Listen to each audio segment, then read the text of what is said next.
Hola, somos Manuela y Paula de Condenados y hoy hacemos una entrevista a Raúl Moreno Almendral, profesor especialista en Historia Contemporánea de la USAL. Vale, vamos a tratar un poco sobre la ética detrás del condenado durante la Revolución Francesa y para eso vamos a hacer una serie de preguntas que aquí el profesor muy amablemente nos viene a contestar. La primera pregunta sería ¿cómo funcionaban los tribunales revolucionarios y por qué se consideraban injustos? Bueno, lo que llamamos tribunales revolucionarios en el contexto de la Revolución Francesa pertenece a una especie de jurisdicción especial, ¿no?, que se pone en marcha en el contexto de radicalización de la Revolución Francesa, ¿no? En torno a pues un procedimiento específico que busca la persecución de delitos políticos y sobre todo de delitos de traición o delitos de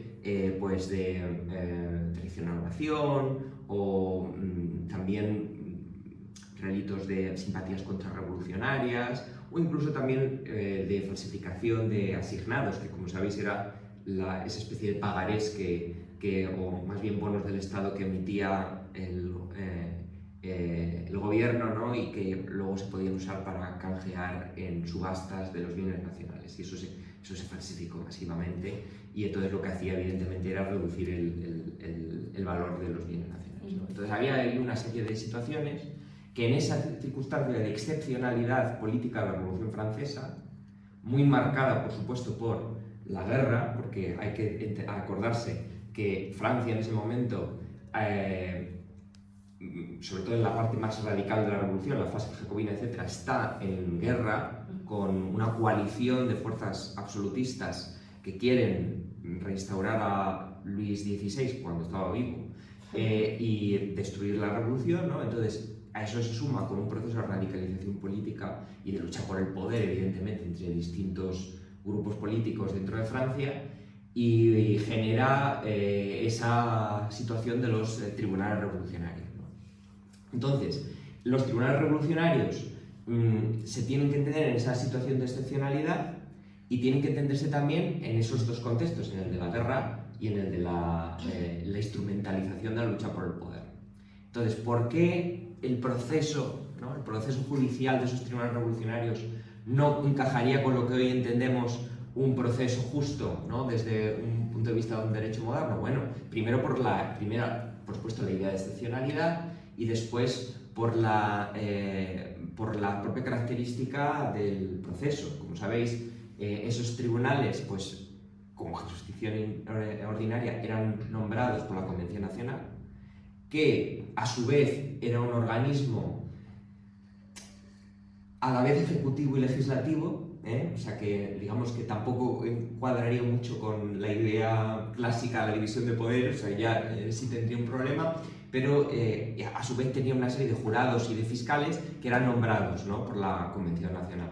También había una dimensión popular de la justicia, entonces se confiaba mucho en el jurado, cosa que pues, en muchos sistemas judiciales actuales pues, los juicios por jurado tienen una limitación específica y hay muchos delitos que se hacen de manera totalmente profesionalizada a través de jueces, fiscales y funcionarios del Estado y con un procedimiento, ¿no?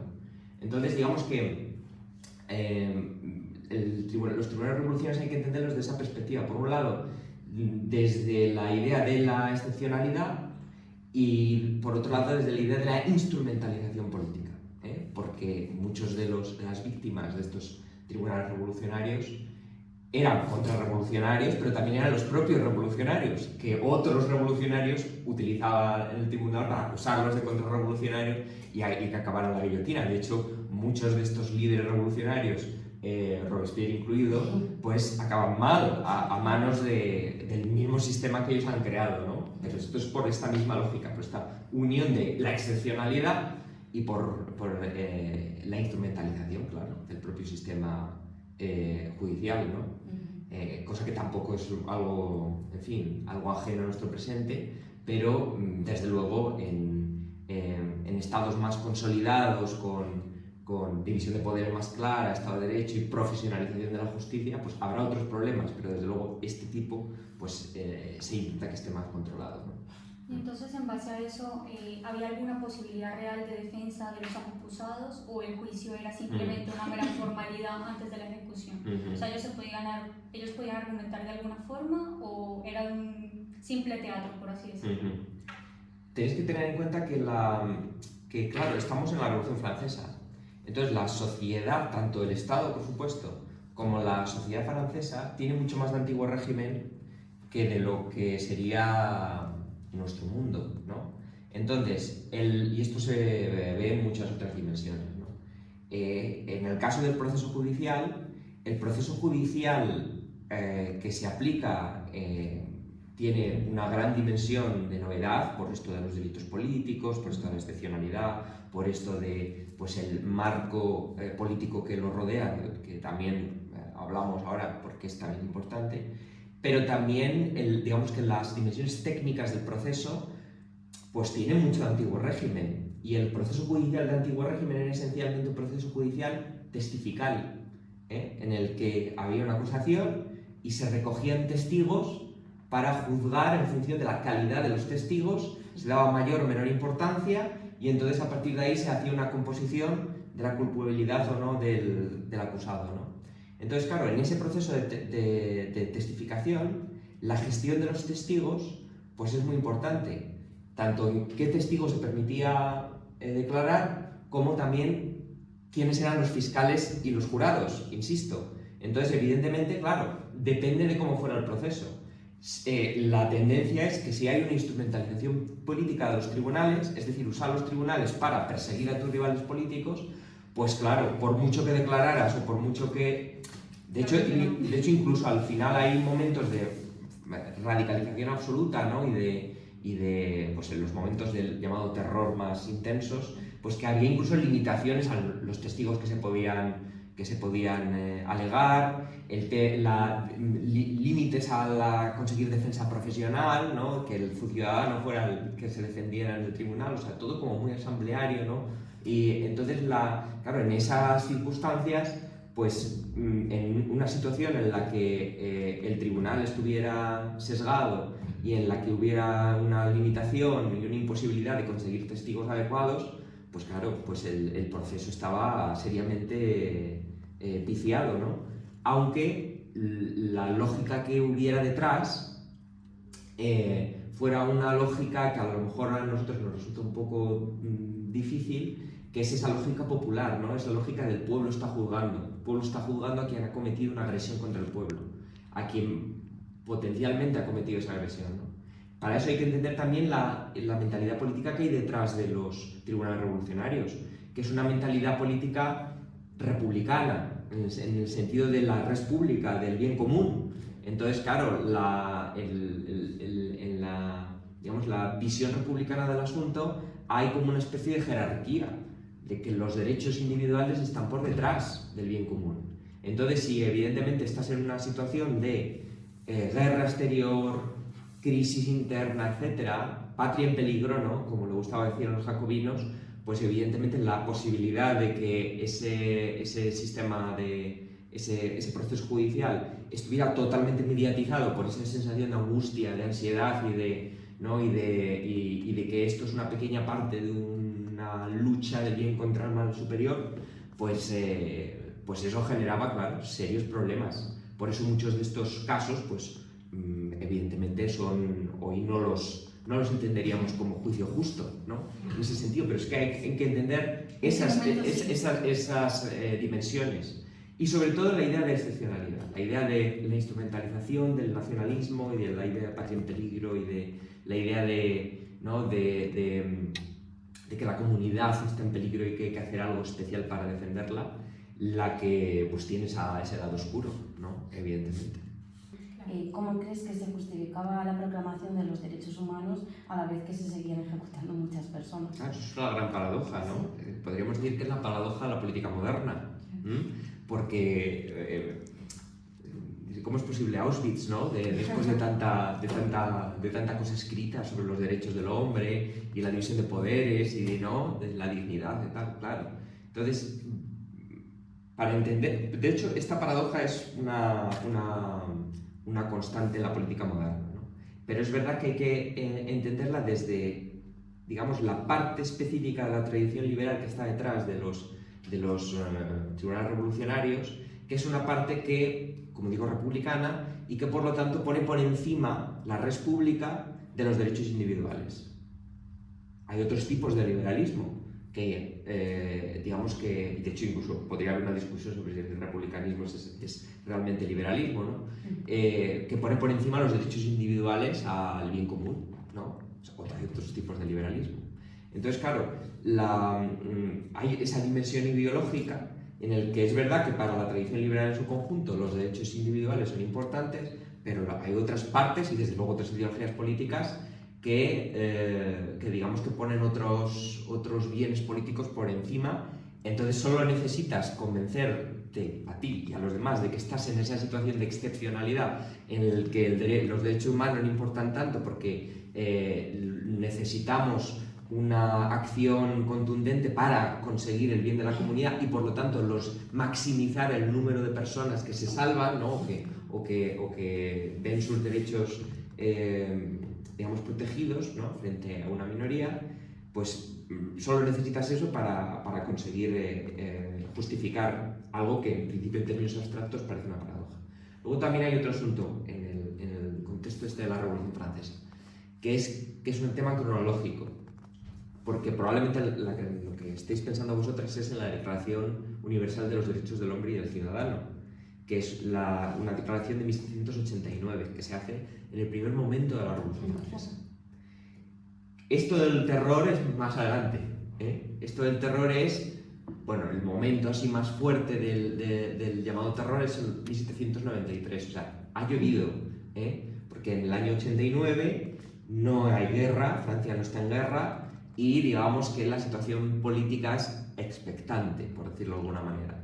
Mientras que en el 93 hay una guerra abierta y un conflicto interno en Francia entre revolucionarios, contrarrevolucionarios, distintos tipos de revolucionarios, clarísimo, una guerra abierta, ¿no? Entonces, esto, claro, en esa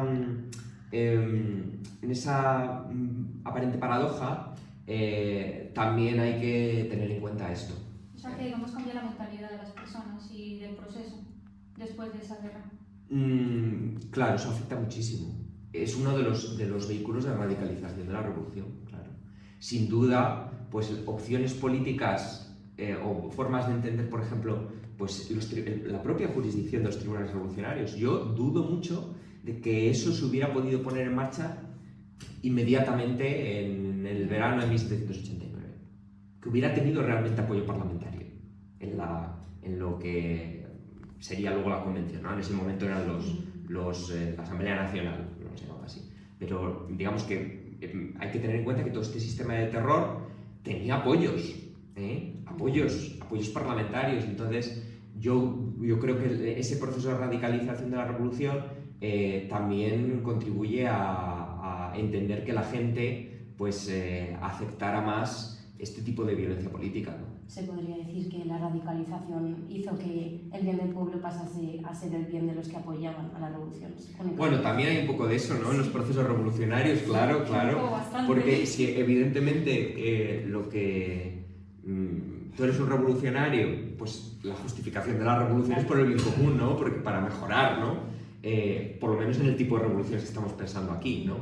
Entonces, en ese sentido, pues quien está contra ti es un reaccionario, es un contrarrevolucionario.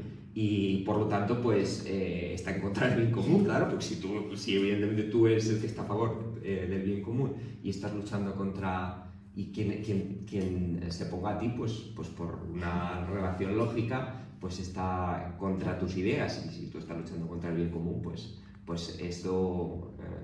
Ellos.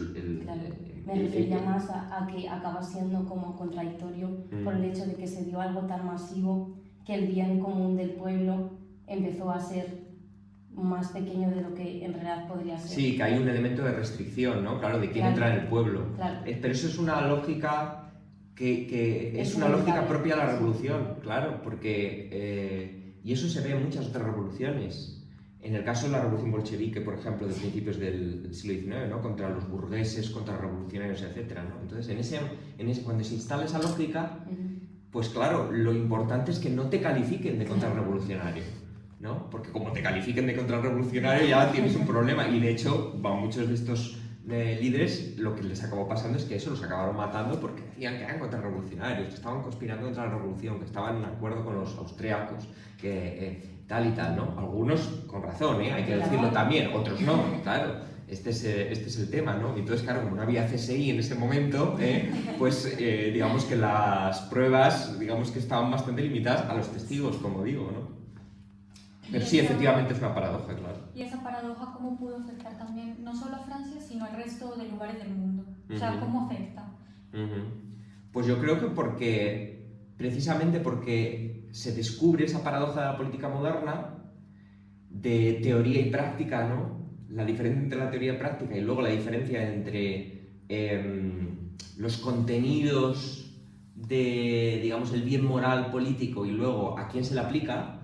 Es decir, que tú puedes establecer una serie de normatividades sobre cómo tiene que ser el buen gobierno, pero luego cuando las aplicas te permites regímenes de excepcionalidad para ir excluyendo a la gente que no quiere ese tipo de sociedad, o que tú entiendes que no son compatibles con ella.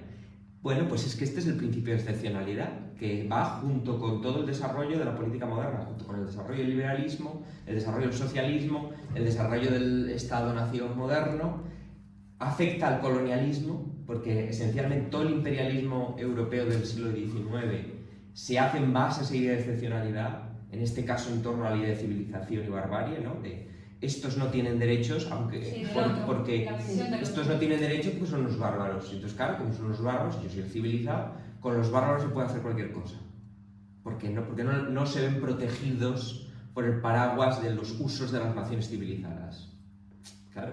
Y entonces puedes perfectamente ser la Tercera República Francesa con tu sufragio universal, tu separación de poderes, tus derechos políticos y todo el asunto, y libertad, igualdad, fraternidad, y luego tener un imperio colonial en África, ¿no? Con castigos colectivos, con violaciones, por supuesto, flagrantes de los derechos humanos y todo, ¿no? Claro, parece lógico, pero es más común de lo que pareciera, ¿no? Pero porque hemos aprendido a relacionarnos con la política moderna a través de estas ideas.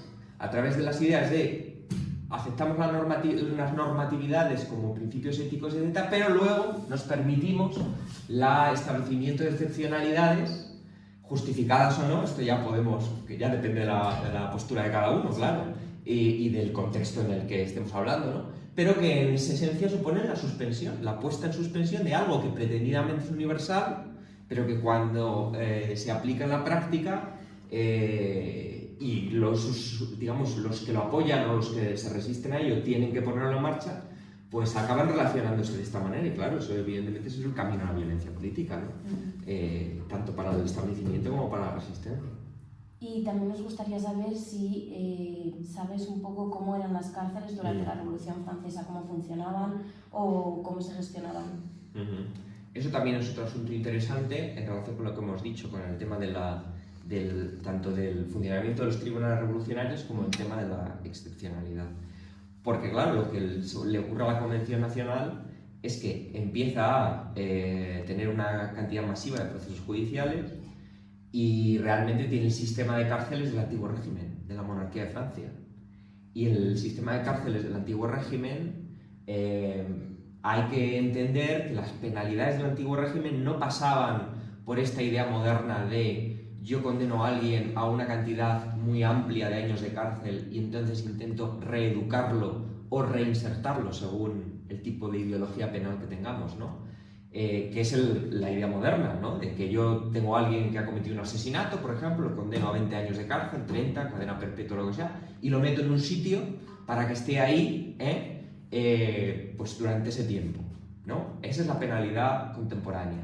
En este momento todavía eso no está en marcha, porque lo que hay es la penalidad del antiguo régimen, que era esencialmente un sistema de cárceles asociadas a cárceles militares, cuarteles, o cárceles de las audiencias, los tribunales, ¿no? Los tribunales de justicia tenían cárceles, pero que eran realmente calabozos, O sea, eran cárceles en las que se retenía al reo durante un tiempo para que estuviera el proceso, pero una vez que se dictaba sentencia, la penalidad usual del antiguo régimen no era tener a alguien 30 años en una cárcel, era o bien desterrarlo, o bien obligarle a pagar una indemnización, o bien mandarlo a trabajos forzados, ¿no? Las famosas galeras, ¿no? Mandar a galeras, a una cantera, o lo que fuera, ¿no?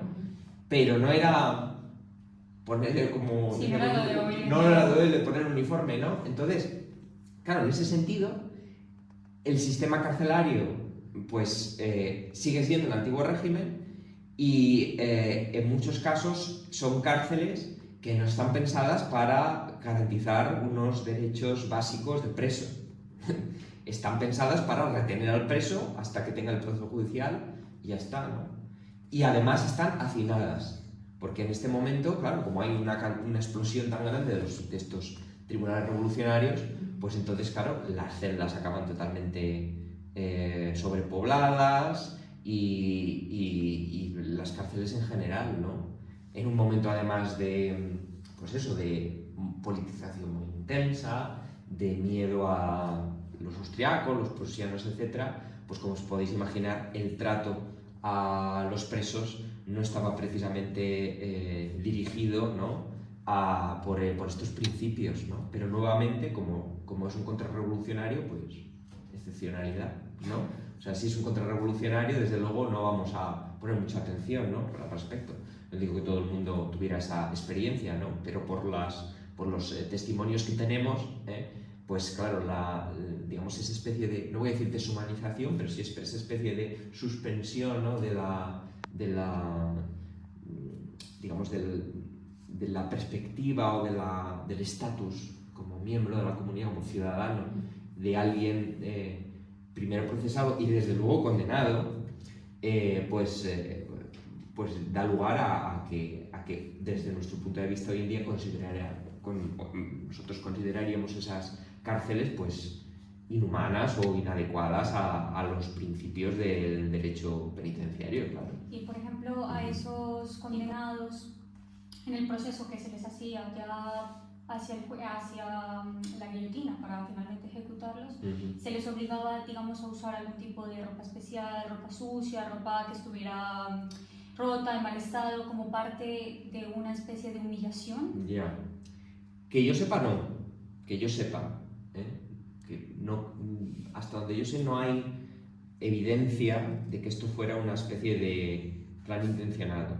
Lo que ocurre es que evidentemente si tú estás durante semanas y semanas y semanas en una celda con lo mismo, sin por supuesto poder lavarte o poder cambiarte de ropa o poder tener pues visitas periódicas, etcétera, estas cosas básicas, según cómo te han detenido, ahí estás hasta que te enjuicien, pues evidentemente tu estado físico, mental y también estético, ¿no? La ropa, pues vas a estar sucio, tu ropa va a estar harapienta, pero como consecuencia de la propia experiencia de la prisión. Que yo sepa, no es que digan, vamos a enjuiciarte, ponte esto. Como ¿no? digamos, en cierto sentido, como un poco de deshumanización, un poco de... Ya eso es deshumanización, o sea, ya el hecho de no permitir a una persona cambiarse de ropa, no permitir lavarse, no alimentarla bien, etcétera, sí, o por lo menos de una manera, digamos, mínima, pues eso ya, en fin, eso ya es una especie de agresión de los derechos fundamentales, ¿no? Lo otro, bueno, pues sería un plus, pero que yo sepa, no, eso no existía. Lo que sí ocurría es que acababan yendo, lo cual tampoco les favorecía en el proceso, ¿verdad? Pues si tenían que defenderse ellos mismos, pues imagínate, ¿no? Tienes que defenderte tú mismo y te presentas al tribunal totalmente roto, mental y físicamente, y además harapiento, pues claro, pues la personificación de la maldad, evidentemente, ¿no? Claro, es que nos interesaba a nosotras esa comparativa porque hay mucho contraste sobre todo en eso, ya que nosotros pensamos que era por algo más de privilegios, de te dejamos con tu ropa que te acabamos de detener, porque es lo que indica tu clase social. Sin embargo, hoy en día se busca una homogeneidad entre todos los presos. Claro, pero es porque son dos lógicas distintas. En ese primer caso es, tú sales con la ropa con la que te hemos detenido. Entonces, sí, evidentemente, pues alguien que tuviera mejor ropa, pues salía con mejor ropa, ¿no? En el estado en el que estuviera, ¿no? Porque no había una especie de noción de un sistema penitenciario con la ropa de preso, el uniforme de preso, con el comedor, la ducha, no sé qué, ¿no? Entonces, esa diferencia viene por esa distinta idea de cárcel. En el caso de la Revolución Francesa, muy asociada, todavía muy pegada a la del antiguo régimen y muy dirigida a la gestión, a tener a la gente presa para el proceso político. Mientras que, evidentemente, en la penalidad ordinaria, con todas sus dimensiones truculentas y violentas que pueda tener, pues lo que se está buscando es tener a una persona durante mucho tiempo en un lugar y disciplinarla, hacerle ese castigo con esa intencionalidad, la de reeducarlo, reinsertarlo o... Como el caso de Suiza, ¿no? No, claro, o depende también un poco de cómo se... También es que luego, después de esto, es que hay varias vueltas, ¿no? En el siglo XIX esta idea de la cárcel antiguo régimen empieza a disciplinarse y empieza a introducirse esa idea de preso durante mucho tiempo, pero claro, en situaciones que siguen siendo bastante pues excepcionales en ese sentido, ¿no? Porque como se pensaba que el preso era un agresor a la comunidad, tampoco tenía derechos a mucha cosa. Entonces es a partir del siglo XX realmente cuando todas esas doctrinas de la humanización, de la prisión, etcétera, empiezan a tener algo de influencia y empieza a haber reformas penitenciarias. Viene a ser algo muy nuevo, ¿no? O sea, Pues relativamente nuevo, sí, relativamente nuevo. Tanto la idea de que tú puedes tener 50 años metido en la cárcel a alguien, como la idea digamos, de que el preso no pierde sus derechos una vez que pierde el derecho a la libertad exclusivamente, pero todos los demás derechos se mantienen y entonces el Estado tiene la obligación, otra cosa es que sea capaz de ejercerla, pero tiene la obligación de que ese ciudadano que no deja de ser ciudadano conserve el resto de sus derechos, salvo el de la libertad, claro. Y bueno, ya con eso finalizaríamos nuestras preguntas. Muchísimas gracias, Raúl, por atendernos y explicarnos un poquito más sobre este tema. Muy bien, pues muchas gracias.